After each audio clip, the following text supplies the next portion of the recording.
Hello everyone, earlier we have seen the examples for nucleophilic substitution reaction. Yes, now we'll see the mechanism for the reaction. So first let's talk about SN2 mechanism, that is nucleophilic substitution by molecular reaction. Okay, so let's consider one example, that is the alkaline hydrolysis of methyl bromide. Okay, that is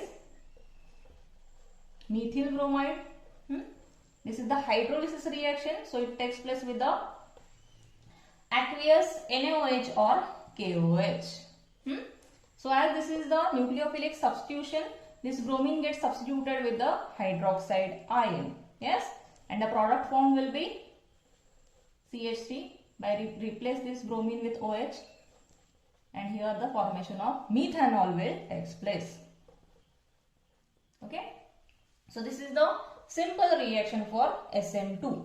Yes, so this hydrolysis reaction takes place only in the one step, and it is called as rate determining step of the reaction.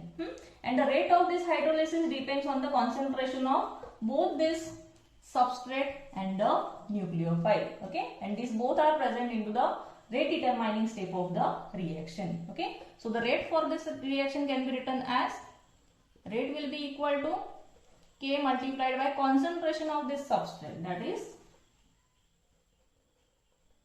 methyl bromide, multiplied by concentration of this nucleophile, that is hydroxide ion. Okay, so by this equation we'll write the rate for this reaction. Okay, so here the K is the rate constant of the reaction. Yes, so in this reaction, the reaction between the methyl bromide and hydroxide ion to form methanol, it follows second order kinetics, because here the rate of reaction depends on the concentration of two reacting species. Yes, so it is called as bimolecular or second order reaction, and it is denoted by SN2, that is nucleophilic substitution by molecular reaction. Yes, now we'll see the mechanism for this reaction. This is the single step mechanism, and here the nucleophile attacks the carbon atom from the back side. Yes, we'll consider the substrate first, that is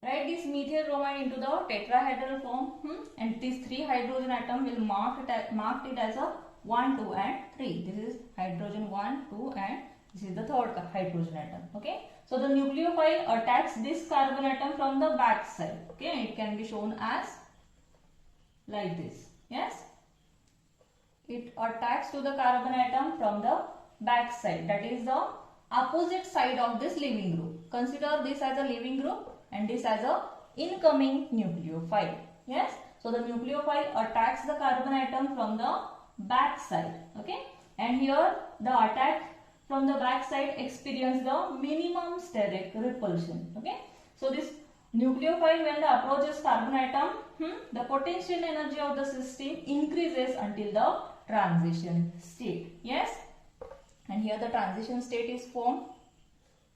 This is the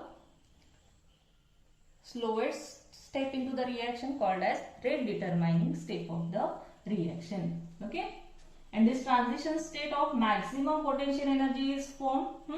We'll write the transition state first. Carbon,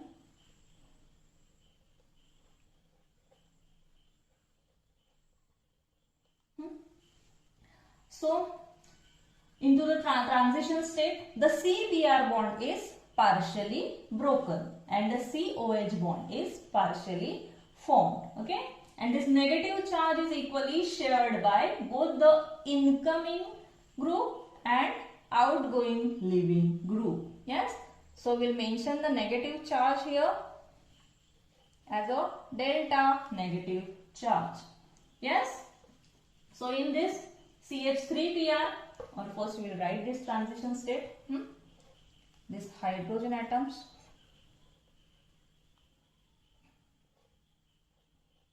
H1, similar H2 and H, the bracket. This is the transition state. Okay. So in this case, the negative charge is equally shared by incoming nucleophile and the outgoing leaving group. Yes. So into the CH3Br, that is the methyl bromide, this carbon atom is sp3 hybridized carbon atom. This carbon atom is sp3 hybridized carbon atom, and this methyl bromide is tetrahedral. So the hybridization of this carbon atom changes to sp2 hybridization, and this transition state contains penta-coordinate carbon atom. Yes, this carbon atom is attached to the 5 groups or atoms. So it is known as penta-coordinate carbon atom, and it is having 3 sigma bonds in the one plane. These are the 3 sigma bonds, and these 3 bonds are present into the one plane. Okay, and these bonds are making bond angle of 120 degree. Yes, 1, 2, 3. These are making 120 degree with each other. Okay, so this H1, H2 and H3, these atoms lie in one plane, whereas this partial covalent bond, these partial covalent bonds, these are containing OH and Br. These are lying or these lie collinear and on the opposite sides perpendicular to the plane. Okay.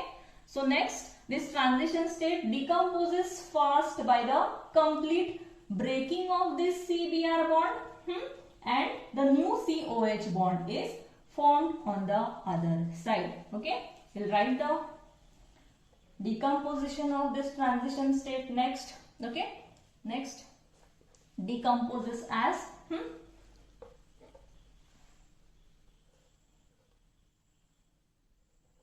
H1, next H2 and H3. Yes, this bond is completely broken and this bond is formed. Okay.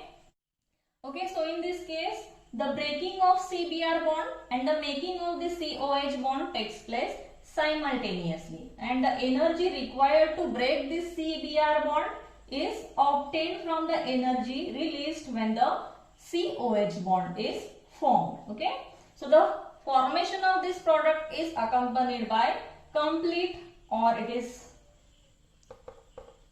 100% inversion of configuration, forming again the sp3 hybridized carbon atom. Here see the hybridization of carbon. Once again it is sp3 hybridization. Okay, and here the carbon atom giving the tetrahedral molecule. Yes, so but in this structure, the position of this H1, H2 and H3, consider the positions of this H1, H2, H3 into the reactant and product. These are exactly on the opposite side, and this is called as inversion of configuration. And this inversion is also known as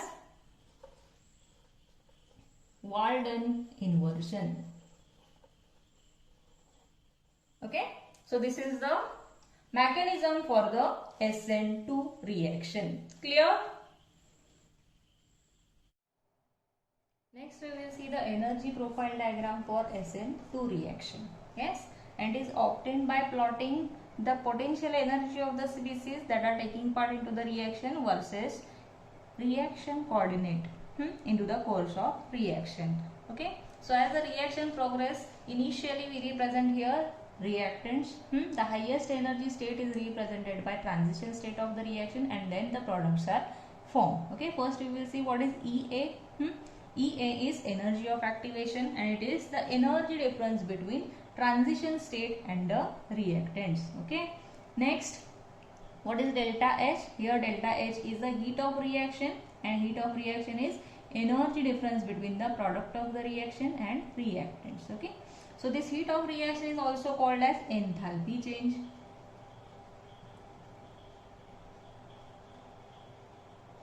Enthalpy change is also heat of reaction. So enthalpy change is also energy difference between reactant and product. Yes. So for the endothermic reaction, this delta H is positive, and for the exothermic reaction, delta H is negative. Okay. Clear? So this is the energy profile diagram for SN2 reaction.